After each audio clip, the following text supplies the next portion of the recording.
Kanjeng Ratu Kidul bukan hanya milik cerita horor. Ia adalah simbol hubungan manusia Jawa dengan alam, rasa hormat, kehati-hatian, dan kesadaran akan batas manusia. Larangan memakai pakaian hijau di pantai selatan bukan sekadar mitos menakut-nakuti, melainkan bentuk simbolik untuk mengajarkan etika dan kewaspadaan. Legenda ini mengajarkan satu hal penting, bahwa manusia tidak pernah sepenuhnya berkuasa atas alam. Namun, satu pertanyaan besar masih tersisa. Jika Kanjeng Ratu Kidul adalah hasil dari sejarah, simbol, dan kepercayaan, bagaimana wujud kerajaan gaibnya digambarkan? Dan mengapa begitu banyak orang mengaku pernah berinteraksi dengannya? Jika manusia memiliki kerajaan di darat, maka dalam kepercayaan Jawa, Laut Selatan pun memiliki kerajaannya sendiri, sebuah kerajaan yang tidak terlihat mata. Setelah kisah sang putri yang menghilang di Laut Selatan, cerita tidak berhenti pada perubahan wujud semata. Dalam tradisi lisan Jawa, ia diyakini mendirikan sebuah kerajaan gaib dan memerintah sebagai Kanjeng Ratu Kidul, penguasa Samudra Selatan. Kerajaan ini tidak digambarkan sebagai tempat gelap dan mengerikan.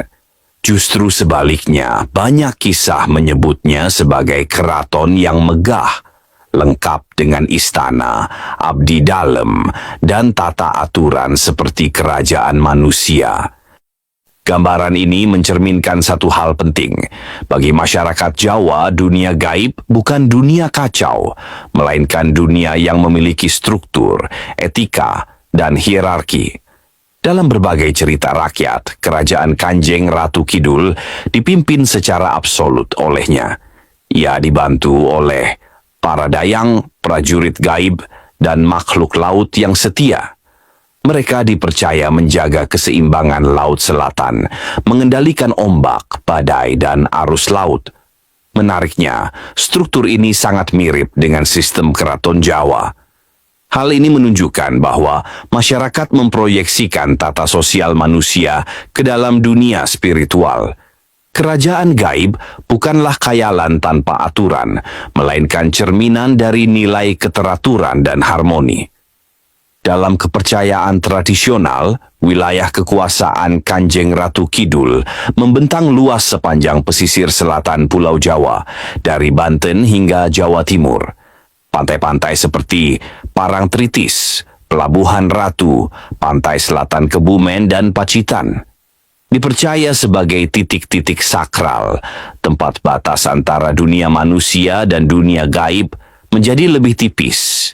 Banyak nelayan dan warga setempat meyakini keselamatan di wilayah ini tidak hanya bergantung pada keterampilan, tetapi juga sikap hormat terhadap laut.